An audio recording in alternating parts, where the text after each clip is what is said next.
Bonjour à tous, bienvenue dans ce nouveau numéro du Samedi Politique. Au programme aujourd'hui, évidemment, un retour sur les élections européennes.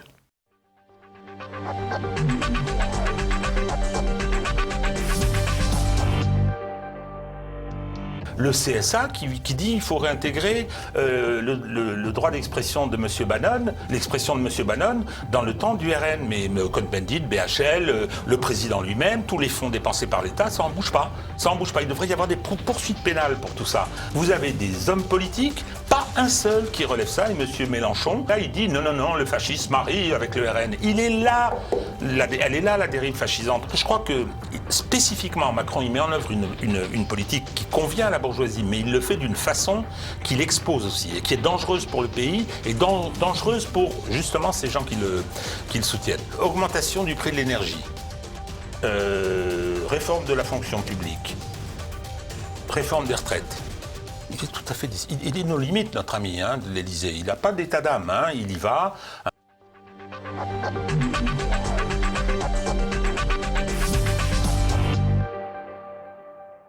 Et avec moi dans cette émission, Régis de Castelnau. Bonjour monsieur. Bonjour Merci d'être avec nous. Alors vous êtes avocat, ancien avocat du PCF, j'adore le rappeler, mais de l'ancien PCF, comme vous rajoutez à chaque fois. À chaque fois, le vrai. Le vrai PCF. Vous êtes chroniqueur, notamment à Sud Radio, également vous écrivez dans Causeur, et vous êtes animateur du blog Vue du droit. Alors pour commencer, Régis de Castelnau, pour revenir sur ces européennes, le Rassemblement national est arrivé vainqueur avec un peu plus de 23%. Est-ce que ça vous a surpris ? Non, ça ne m'a pas surpris. D'abord parce que je suivais ça d'assez près. Les sondages impliquaient une dynamique. Et dans la journée, on a appris que les quartiers, les zones géographiques Front National se mobilisaient. Le problème, c'est que en face, la bourgeoisie antinationale, j'allais dire nationale, la bourgeoisie antinationale s'est également mobilisée, ce qui fait que ça a équilibré. Le bloc... Qu'est-ce que c'est la bourgeoisie antinationale ? C'est ce que j'appelle les Loden-Barbour, ceux qui avaient choisi Fillon à la primaire de la droite, et qui étaient les grands piliers du RPR, de l'UMP et des LR. C'est ce que certains appellent la droite Trocadéro maintenant ? La droite filloniste ? Non, la droite Trocadéro, c'est un peu caricatural, c'était en pleine campagne, je pense pas que ce soit caractéristique. Non, c'est une bourgeoisie parfois de province, c'est une bourgeoisie classique, je dis nationale, c'est pas le néolibéralisme mondialisé, mais ils l'ont rallié. Ils l'ont rallié parce que c'est le parti de l'ordre à chaque fois, et cette bourgeoisie, de toute façon, depuis le 19e siècle, choisit toujours l'ordre, ses intérêts, et si au passage il faut choisir l'étranger, elle le choisit, il n'y a pas de problème. Là, en l'occurrence, l'Europe allemande, ça ne leur pose aucun problème, dès lors qu'ils ont le sentiment qu'ils seront protégés dans leurs intérêts. Alors, Emmanuel Macron avait déclaré, finalement, il s'était presque érigé en candidat de ces élections européennes. Il a un peu évincé Nathalie Loiseau. On a compris rapidement d'ailleurs pour quelle raison. Il a expliqué qu'il voulait arriver en tête. Il en faisait un cas de conscience ou presque. Finalement, le pari a été perdu. Pour autant, est-ce que c'est vraiment une défaite ? Il est arrivé avec 0,9% de moins que le Rassemblement national. Alors, je pense que cette personnalisation de l'élection, en tout cas de la campagne de LREM, autour du président de la République, qui était, du point de vue de la légalité et du respect des règles de droit électoral françaises, parfaitement illégale, une première dans l'histoire de la République. Des présidents se sont engagés. Charles de Gaulle, la veille des élections, disant quel était le bon choix. Mais là, il s'est complètement impliqué physiquement, je dirais. Et effectivement, on peut penser qu'il a gagné son pari dans la mesure où il a... c'est moi ou le chaos. Bien.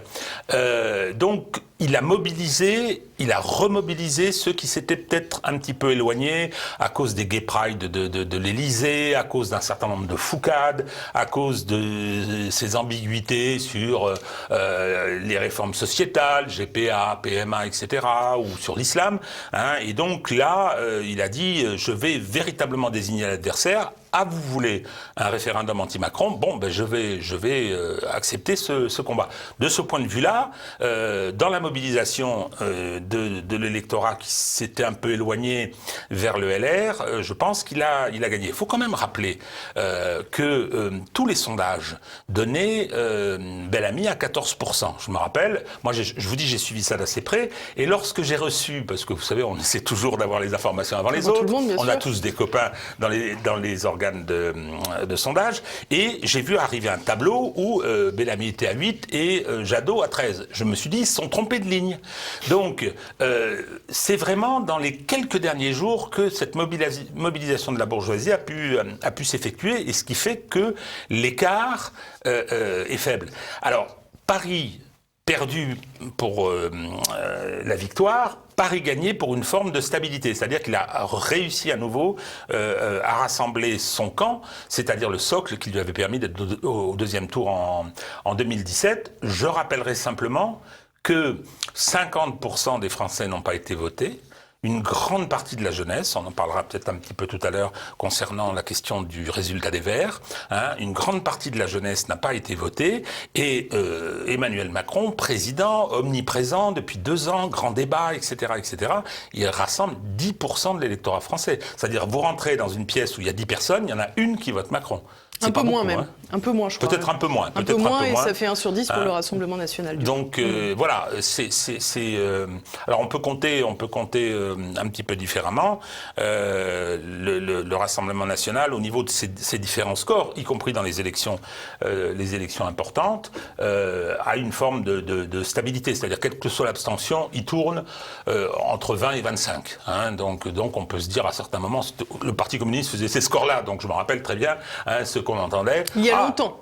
Oui, il y a très longtemps. Et donc on entendait, ah oui, mais une personne sur 4 en France vote communiste, c'était vrai. C'était vrai. Donc là, le président en exercice qui a 10% des inscrits, je trouve que c'est pas vraiment une victoire. Et justement, par rapport aux échéances qui se présentent, il y en a certaines avant la présidentielle. C'est assez difficile de prévoir ce qui va se passer. Plus forte raison que c'est les municipales et que LREM n'est pas du tout ancré localement pour le coup. Oui, mais vous savez, en 2014, raz-de-marée, vague bleue, considérable, 192 000, je crois, 192 villes de plus de 10 000 habitants. Ça s'était rarement vu à ce niveau-là, même à l'époque où la droite était hégémonique du temps de Pompidou et Giscard. Je pense que il va y avoir, du fait des modes de scrutin, vous savez, premier tour, et au deuxième, on peut fusionner les listes. Je pense que ceux qui veulent garder leur poste à droite, lorsqu'on voit Monsieur Larcher qui vient dire ah oui, il faut faire un parti très ouvert sociétalement et à droite, c'est-à-dire ils vont faire l'UMP, c'est-à-dire qu'ils sont tous en train de retourner vers ce courant-là. Regardez ce qui est arrivé à ce pauvre Bellamy. Bellamy, quand il a été désigné, il a été accueilli par les colibés, de tout cela, de Pécresse, de Larcher, etc. Quand il a fait, disait-on, une belle campagne, comme Yann Brossard, de nouveau tout le monde a dit que c'était formidable, et puis une fois qu'il était à 8%, on s'est essuyé les pieds dessus. Ce qui anime tous ces gens-là, et là je parle de cette droite classique, c'est-à-dire la droite active, celle qui a des responsabilités, des mandats, etc. Je pense qu'ils iront à la soupe tranquillement, et que l'REM pourra trouver le moyen d'avoir des ralliements et de placer des gens. Donc finalement, l'avenir de LR, selon vous, c'est chez LREM? Je pense que LR...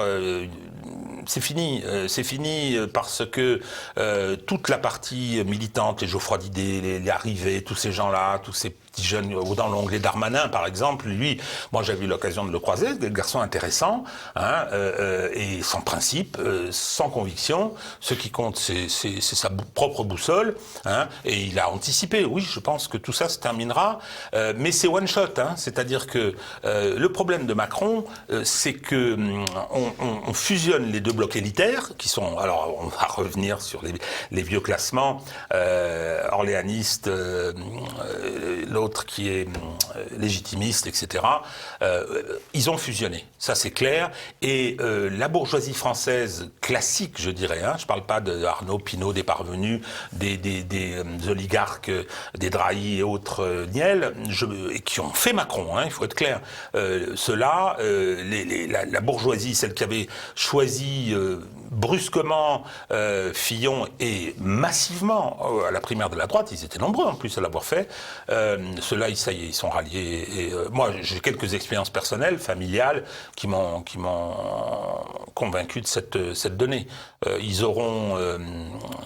regarderont ailleurs quand on leur infligera la PMA, l'euthanasie, tout un tas de réformes sociétales comme ça, quand la Sorbonne sera dirigée par un professeur indigéniste et tout, ils regarderont ailleurs. Du moment que leurs intérêts sont préservés, on peut plus compter sur eux pour être en aucune façon, d'après moi, une opposition à Macron. Il y avait quand même sur la tête de Macron une grosse épée de Damoclès. C'était évidemment cette crise des Gilets jaunes qu'il traîne derrière lui comme un boulet depuis plus de 6 mois. Dans les élections européennes, ça s'est traduit par 2 listes, une menée par Christophe Chalencon, une autre par Francis Lalanne. Alors on pourrait parler du choix d'ailleurs de la liste. Au final, les 2 résultats, c'est approximativement 0,64%, soit 125 000 voix. On a l'impression que l'intégralité des Gilets jaunes qui ont défilé, on va dire, au 6e ou au 7e acte, ont voté pour eux, mais pas plus. Non mais attendez, ce sont des élections européennes qui n'ont intéressé personne. Les institutions européennes, personne ne sait comment ça marche. On sait confusément que ce Parlement n'a aucun pouvoir, et on est de façon assez contradictoire. On a voté non en 2005. On n'a pas très envie de la sortie de l'euro à cause de l'aventure que ça pourrait, parce qu'on comprend pas très bien comment marche la monnaie. Je suis le premier à avoir du mal.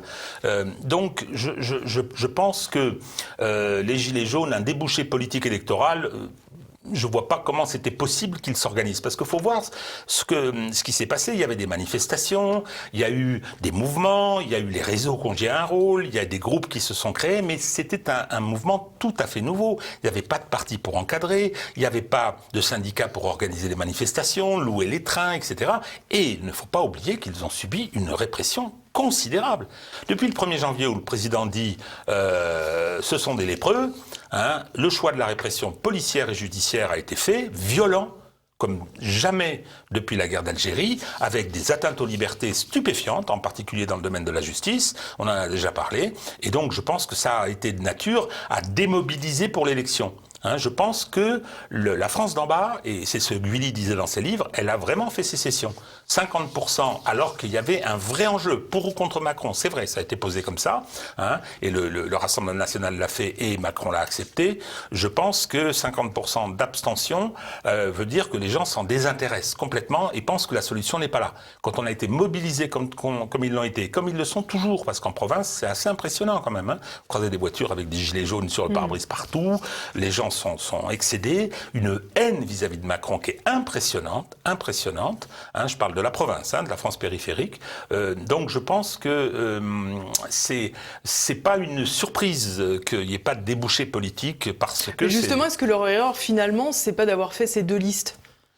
Mais on ne peut pas parler des Gilets jaunes comme un ensemble structuré, organisé. Les Gilets jaunes, c'est une expression qui ne veut pas dire grand-chose. Des Gilets jaunes, il y en a toutes sortes. J'entendais ce matin quelqu'un dire oui, mais au début, moi je les aimais bien parce qu'ils avaient des revendications économiques, puis après il y a eu la violence, il y a eu ci, il y a eu ça.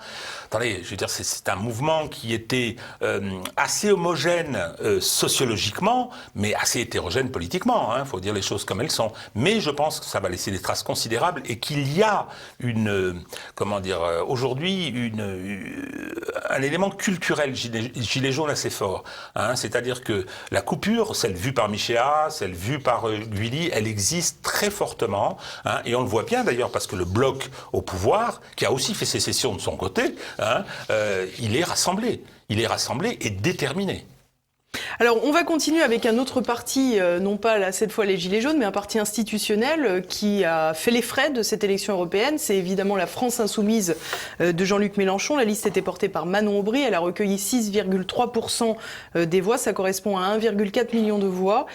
Pour rappel, Jean-Luc Mélenchon à la présidentielle en 2017, c'est à peu près 7 millions de voix. Il était pas loin des 20%. Donc là, pour le coup, on peut vraiment parler d'une hémorragie. Et ce que je vous propose, avant de vous faire réagir sur ce point, c'est d'écouter Georges Kousmanovic. Il était le conseiller de Mélenchon, l'un des conseillers de Mélenchon pendant la campagne présidentielle de 2017. C'est effectivement un résultat très mauvais, tant en pourcentage qu'en report de vote, comparativement à la présidentielle de 2017. Les raisons, je les avais déjà évoquées,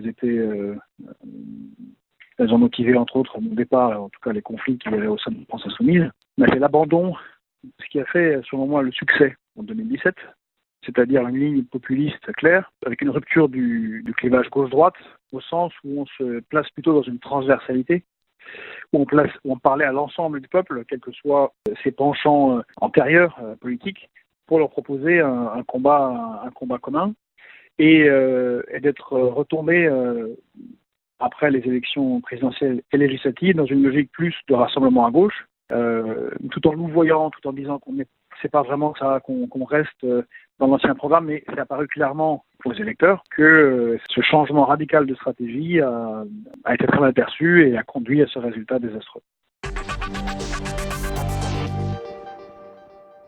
C'est un point de vue que vous partagez, Régis de Castelnau ? Je le partage en l'aggravant. Donc, moi j'ai voté Mélenchon en 2017, je l'avais fait en 2012, et vraiment j'ai apprécié. Pardon ? C'était un précurseur. Oui, on va dire. En 2000, il fait une très belle campagne, une campagne nationale, marseillaise, drapeau bleu, blanc, rouge, et il va vers ce peuple qui souffre. Il y va, et donc, et quand on fait des études fines sur l'électorat qui s'est rallié à lui, on voit beaucoup de jeunesse, on voit des gens qui viennent du Front National en tant qu'électeurs, pas en tant que parti. C'est clairement quelque chose de très fort. Et en septembre 2017, le Front National est par terre quand même après la catastrophe de la présidentielle, c'est-à-dire un score qui est pas déshonorant, mais un débat d'entre les deux tours qui est calamiteux, et donc une dirigeante un peu déconsidérée. Et à ce moment-là, curieusement, Jean-Luc Mélenchon décide, parce que vous me dites parti, c'est pas un parti, c'est un espèce d'ensemble gazeux. Il y a un mouvement gazeux, ça ne rime à rien, il n'y a pas d'autorité, il y a une cour qui entoure Jean-Luc Mélenchon, et Mélenchon joue sa propre partition. Et je pense qu'il avait, dès ce moment-là, je peux me tromper, je suis pas dans sa tête, mais je pense qu'il avait l'intention de mettre ce capital politique, ce capital électoral au service de son projet qui était de refaire une union de la gauche sous sa direction. Donc il avait fait un virage populiste pour conquérir plus d'électorats, finalement, on le ralliant. Il y avait de la sincérité dans ce virage populiste, parce que la preuve, il l'a fait, et puis c'était une très belle campagne, très mobilisatrice, mais après, plutôt il l'a fait, il n'a pas eu à la mettre en œuvre, du coup. Non, alors après, il s'est trouvé aussi dans un ensemble, comme c'est un parti qui n'est pas organisé, c'est une espèce de mouvement avec des groupes locaux, etc. Et toujours avec ce qu'ont tous ces gens, c'est la peur d'être critiqué par la gauche culturelle, de se faire traiter de xénophobe ou de ci ou de ça. Je veux dire, il y a une forme de veulerie, je pèse mes mots, qui est assez impressionnante. Donc si Madame Obono dit que, si Madame Clémentine Autain dit que, etc., ou le Nouvel Obs, ou Cohn-Bendit, tout d'un coup, on a peur. Non. Le rouge-brun derrière le rouge, quoi. Voilà, rouge-brun, vous êtes xénophobe, vous êtes ci, vous êtes ça, sur les questions de l'immigration. Alors, allez chercher Manon Aubry. Ils ont viré Charlotte Girard. Manon Aubry, qui n'est pas membre de la LFI, pas du tout, qui est venu, qui a passé son temps à critiquer cette ligne-là, à parler d'Aquarius, à parler des migrants tout le temps, etc. Mais c'était le meilleur moyen pour se couper de cet électorat. Enfin, voyons, je dis pas qu'il faut avoir les mêmes positions que le Rassemblement national, mais au moins il les pose, les problèmes. Et donc là, il y a une espèce de fuite, et c'est catastrophique. Enfin, voyons, l'effondrement en pourcentage et l'effondrement en nombre de voix fait qu'à mon avis, la messe est dite. Alors excusez-moi d'utiliser cette expression de nature religieuse, mais bon voilà, c'est maintenant terminé. Jean-Luc Mélenchon n'est pas jeune, alors il retournera peut-être en 2022, mais il ne refera pas le coup de 2017. Parce que là, les gens ont compris. Et je pense que c'est pas un vote de défiance vis-à-vis de Mélenchon, c'est un vote de désaffection. C'est-à-dire que les gens se sont dit, bon, ben voilà, donc finalement, il est comme les autres, et c'est sans intérêt. Madame Aubry qui fait un Manon, pas Martine, qui dit, voilà, on va faire des ateliers d'écriture des directives européennes. Mais de quoi parlez-vous ? De quoi parlez-vous? Comment voulez-vous que les gens écoutent ça? Et alors, on a vu donc son arrivée triomphale au Parlement européen, où elle dit qu'elle est une grande rebelle parce qu'elle porte pas de cravate. Enfin, je veux dire, elle devrait raser les murs. Raser les murs. La catastrophe lui est imputable. Enfin, bon sang de bonsoir. Et donc, pas seulement elle est surtout la catastrophe de Mélenchon. Mais voilà, je pense que c'est un peu une tragédie parce que ce qui s'était passé en 2017 permettait de penser que l'antimacronisme, autour de deux pôles différents, souverainistes tous les deux. Le mien n'est pas celui du Rassemblement national, je suis personnellement souverainiste, enfin vous me considérez comme tel, mais il y avait quelque chose qui s'enracinait à gauche, qui reprenait des éléments de l'histoire, du mouvement ouvrier, etc. Et donc c'était important qu'il y ait ça. Et là, hop, il n'y a plus rien. Donc c'est vrai que c'est désertique et que tout est à construire de ce côté-là. La preuve, c'est que le Rassemblement national, qui a la confiance d'une bonne partie des Gilets jaunes, il a des ouvriers qui majoritairement relatives, c'est une majorité relative qui vote pour lui, il a les Gilets jaunes, les employés d'exécution des services, c'est vrai, les chômeurs qui sont dans la France périphérique abandonnée, mais il a son plafond de verre. Donc la question de la droite, d'une union des droites, à mon avis, elle est aussi réglée. La droite, elle est derrière la droite politique classique, elle est derrière Macron. En revanche, il y a un champ à labourer complet du côté du souverainisme populaire, celui qui s'est exprimé chez les Gilets jaunes. Alors justement, on va revenir, tout à l'heure vous parliez des gens qui potentiellement venaient, on va dire, non pas des cadres du Front National, mais évidemment des votants pour le Front National qui étaient partis chez Jean-Luc Mélenchon pendant la présidentielle de 2017. Et on va voir un cas inverse, juste avant les élections européennes, c'est Andrea Cotara qu'on va l'écouter. Je crois qu'Emmanuel Macron a catalysé la colère des Français. Et donc j'appelle à voter pour la seule liste finalement souverainiste qui met en avant l'indépendance de la France et qui est la mieux à même de faire barrage à Emmanuel Macron, de faire barrage à ce rouleau compresseur antisocial qu'est la liste d'Emmanuel Macron. Cette liste, c'est la liste de M. Bardella.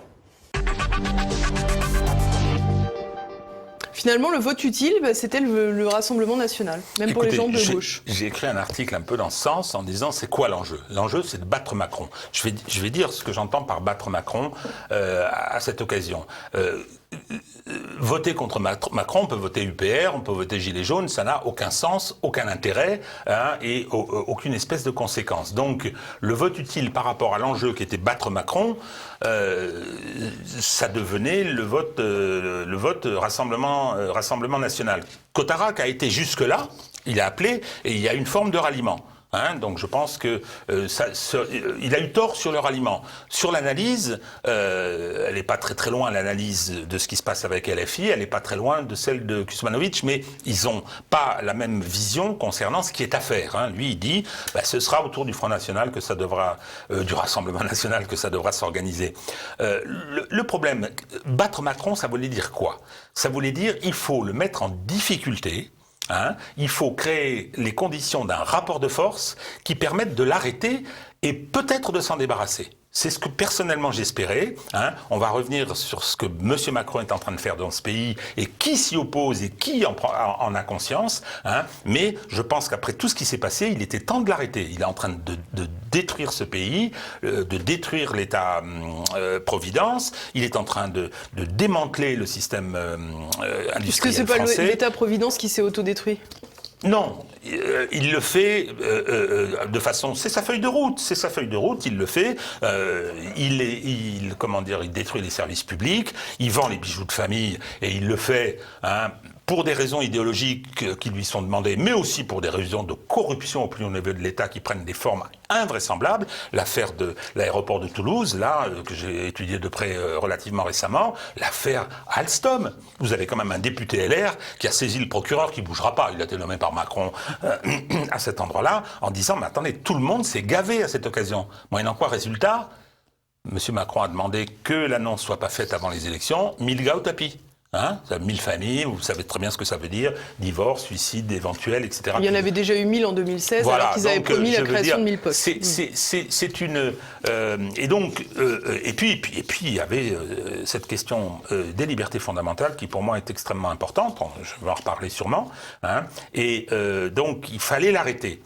Pour ça, il fallait le battre de façon significative, en espérant que ce rapport de force, ensuite, amène ses soutiens, ses commanditaires, ceux qui l'ont choisi en 2017, c'est-à-dire l'alliance de la haute fonction publique d'État et de l'oligarchie, à se dire qu'il devenait dangereux, et on pouvait imaginer, mais pour ça, il aurait fallu que la droite soit plus conséquente, et qu'il y ait un rapport de force permettant... Parce que je crois que, spécifiquement, Macron, il met en œuvre une politique qui convient à la bourgeoisie, mais il le fait d'une façon qui l'expose aussi, et qui est dangereuse pour le pays, et dangereuse pour, justement, ces gens qui le soutiennent. Donc, voilà, je comprends, si on a cet objectif de battre Macron, et non pas de le gêner, c'est-à-dire de mettre un écart de 5-6 points. J'ai pensé dans l'après-midi du dimanche que c'est ce vers quoi on allait, ce qui ouvrait des possibles. Marine Le Pen n'allait pas être Premier ministre le lundi matin. Il faut être sérieux. Il n'y a pas de bande de SA dans les rues, il n'y a pas de danger fasciste en France pour demain. Il y a un danger de dictature, mais il vient de l'autre côté, justement. Et là, on n'entend pas grand monde. Alors justement, c'est intéressant, vous faites parfaitement ma transition, puisque on a vu la soirée des résultats des élections européennes. Donc dimanche soir, la remplaçante et assistante parlementaire d'Éric Coquerel, donc à la France Insoumise, qui s'est fendue d'une réaction sur son compte Facebook. Elle a ensuite présenté ses excuses, on va revoir ça.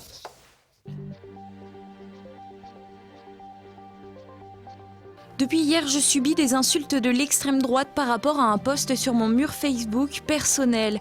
J'en ai immédiatement regretté la teneur, mon post n'est donc resté en ligne que 2 minutes. Je m'explique ci-dessous. J'espère que ceux que j'ai pu choquer m'excuseront.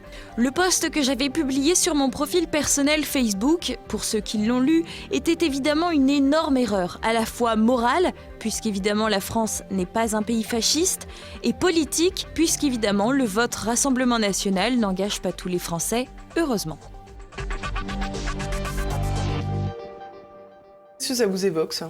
Premièrement, si vous voulez, ce niveau tellement lamentable, on le voit à l'UNEF, on le voit déjà à France Insoumise, on le voit ailleurs, elle est la, comment dire, la suppléante de Coquerel et son assistante parlementaire. Alors quand elle parle de pays fasciste, je rappelle quand même que les gens qui l'habitent lui payent sa rémunération, puisque c'est vous et moi qui abondons, et je trouve ça tout à fait normal qu'on le fasse.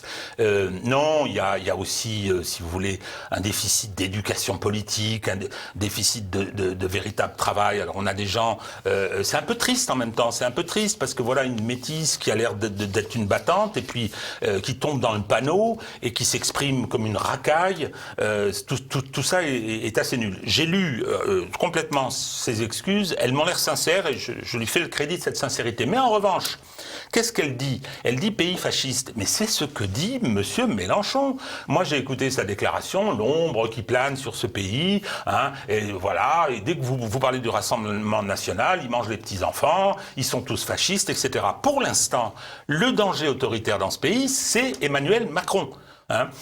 Comment s'appelle Monsieur Vérag, qui a une lettre confidentielle, enfin elle n'est pas tellement confidentielle d'ailleurs, dit le risque de l'État policier. L'État français, la France est en train d'évoluer vers un État policier. Enfin voyons, on convoque les journalistes pour les intimider. La répression des Gilets jaunes a été, je le répète, sans exemple. Les lois qui sont votées, là il va y en avoir bientôt une autre, parce qu'on veut absolument verrouiller les réseaux, parce qu'on va avoir le monopole des fake news, comme dans l'affaire de la Pitié, où ce sont les réseaux qui ont permis de rétablir la vérité. Je veux dire, on condamne à tour de bras. En manifestation, des gens crient Castaner assassin, ils sont condamnés. Il y a des magistrats qui se déshonorent en acceptant ces condamnations. Mais c'est invraisemblable. À l'étranger, tout le monde nous regarde avec des yeux ronds. L'ONU s'inquiète, l'OCDE s'inquiète, en disant mais qu'est-ce qui se passe dans ce pays ? C'est grave. Hier, M. Macron arrive en disant écoutez, les hauts fonctionnaires de la République, c'est pas les petits larbins de M. Macron, comme ceux qui l'entourent à l'Élysée, non, ceux qui ne seront pas d'accord, on va les virer. C'est ce que j'ai entendu. La façon dont on a caporaliser le Parlement, avec ces gens qui votent tout et n'importe quoi à l'Assemblée nationale, et puis également ces corps qui sont chargés de contrôler et d'équilibrer le pouvoir exécutif, qui ne le font plus. Le CSA qui dit qu'il faut réintégrer le droit d'expression de M. Bannon, l'expression de M. Bannon dans le temps du RN. Mais Cohn-Bendit, BHL, le président lui-même, tous les fonds dépensés par l'État, ça en bouge pas. Ça en bouge pas. Il devrait y avoir des poursuites pénales pour tout ça. Hein.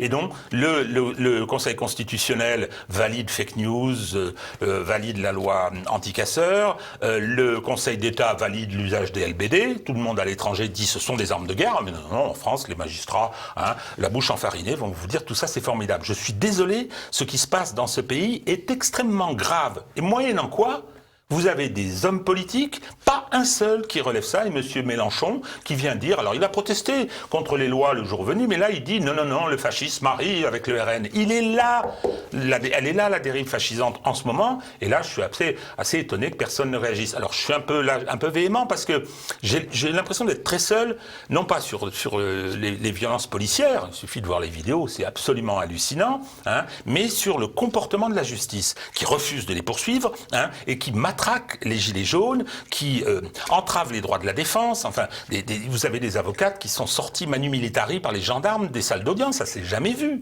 Ça s'est jamais vu. Il y a une espèce de digue qui a sauté, et j'ai un peu le sentiment souvent d'être tout seul à brailler dans mon coin. Vous parliez de vue du droit. Je ne veux pas faire de publicité sur le lieu, mon lieu de dénonciation, qui est celui-là, mais ça me choque beaucoup parce que ça montre que tout ce personnel politique, et je range Jean-Luc Mélenchon dedans et ceux qui l'entourent, est finalement assez peu intéressé par les libertés publiques. C'est-à-dire que la culture des libertés publiques dans ce pays a, je pense, beaucoup reculé. Alors, conclusion, Régis de Castelnau, finalement, on a vu un Jean-Luc Mélenchon qui s'attaque pas au bon ennemi, selon vous, un Emmanuel Macron qui, lui, sait très bien désigner son ennemi, puisque visiblement, en 2017, ça a fonctionné face à Marine Le Pen. On comprend très rapidement qu'il souhaite installer un nouveau duo-duel, comme l'explique Adrien Quatennens, puisque finalement, c'est sa meilleure alliée, d'une certaine manière, même si elle le fait malgré elle. Qu'est-ce qu'on peut espérer pour la suite ? Augmentation du prix de l'énergie, réforme de la fonction publique, réforme des retraites. Il est tout à fait... Il est nos limites, notre ami de l'Élysée. Il n'a pas d'état d'âme, il y va, et il va continuer. Donc, qu'est-ce qui va se passer à la rentrée ? Je ne sais pas.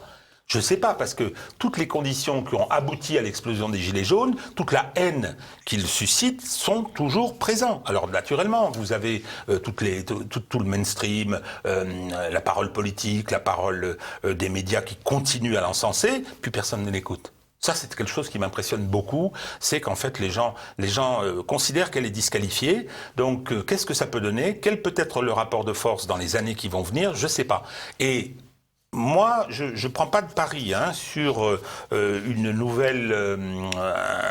nouveau duel RN Macron. Je dis RN parce que je ne sais pas si Marine Le Pen voudra y retourner, j'en sais rien, je ne sais pas de quoi demain sera fait. Je pense aussi qu'il ne faut pas rêver, on va vers une crise financière lourde. Tous les indicateurs et tous les spécialistes le disent, qui sera probablement en 2020. Ça va tanguer fort quand même, ça va tanguer très fort. L'Union européenne va très mal. Il y a la vague qu'on qualifie de populisme et la vague souverainiste qui balaie la planète. Sur l'ensemble de la planète. Alors avec des sortes, vous avez un Bolsonaro d'un côté qui lui est un fasciste, et de l'autre côté vous avez un Duterte qui est un fou, et puis d'autre côté vous avez un Orban quand on l'écoute bien, qui a un discours finalement beaucoup plus modéré que ce qu'on nous raconte. Il y a Trump qui l'a emporté, il est tout à fait possible, parce qu'en France, naturellement, on connaît ça assez mal, qui peut l'emporter à nouveau. Moi, j'ai tendance à penser que je vois pas pourquoi la France y échapperait. Donc, venir dire que 2022 rejouerait 2017, je suis pas sûr du tout. Vous signez pas ? Non, je signe pas, mais vous savez, j'ai appris, moi j'ai tellement perdu, ma chère, hein, donc si vous voulez, non pas perdu dans les prévisions. Hein, la seule élection que j'ai gagnée, moi je votais toujours pour les mêmes, et puis bon, ils étaient toujours battus, mais la seule élection que j'ai gagnée, c'est 2005. 2002, j'ai voté Chirac au deuxième tour contre Jean-Marie Le Pen, ça j'ai aucun regret, et puis bon, mais ça c'était pas pareil. Hein. En revanche, 2005, j'ai voté non au référendum, et moyennant quoi, il y a eu 2008 et on m'a mis le traité de Lisbonne. Donc vous aviez gagné, mais ça a été éphémère. Ah oui, on me l'a volé. Et ça, je peux vous dire que je l'ai complètement en travers de la gorge. C'est ça qui continue à me motiver un peu. On n'a pas parlé des écolos. Vous voulez parler des écolos avant qu'on quitte ? Deux secondes. Je trouve ça tellement ridicule de nous casser les oreilles avec le représentant actuel de la firme endogamique de ces Verts qui sont, vous savez, ils sont tous là pour aller à la soupe à un moment ou à un autre. Hein. Emmanuel Cos, Duflot, Baupin, Rugy, Canfin, etc. Et donc là, on en a un qui est arrivé. Il fait moins que Cohn-Bendit en je sais plus combien, 2009, 2 ans après. 2009, ouais. Madame Eva Joly. Madame Eva Joly fait 2,5%. Depuis 40 ans, ils n'ont jamais dépassé les 5% au présidentiel. Ça ne veut rien dire. C'est un signe, le vote écolo, pour les bobos de l'Est parisien, c'est un signe extérieur de richesse. Ça permet de ne pas, si vous voulez, entre guillemets, salir les mains en votant à droite ou en votant pour la gauche culturelle. Donc on vote écolo. Politiquement, ça ne rime à rien. Eh ben c'est sympa pour eux en tous les cas. Merci beaucoup Régis de Castelnau. On est arrivé à la fin de cette émission. Merci à tous de nous avoir suivis pendant ce week-end de l'Ascension. N'oubliez pas de partager cette émission, de la liker. Ça fait monter le référencement. Et puis évidemment, abonnez-vous à la chaîne YouTube. À la semaine prochaine.